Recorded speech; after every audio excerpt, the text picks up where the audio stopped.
Hello, my name is Tyler McCully, so we're gonna get a train video. We'll find out what it is.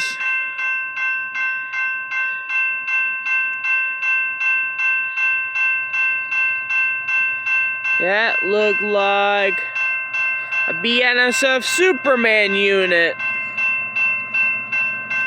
BNSF Superman unit, alright.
That train was going 60 miles per hour plus, Jack.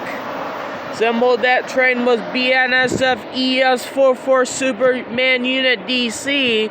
That train originates in Long Beach, California, heads east on its way to Elwood, Illinois. I forgot there was auto rack were hauling loads of Chevy Silverado trucks on this Saturday morning, July 30th, 2022, by Tyler McCully's Wide World of Trains on YouTube. Give the comments section, give YouTube a like.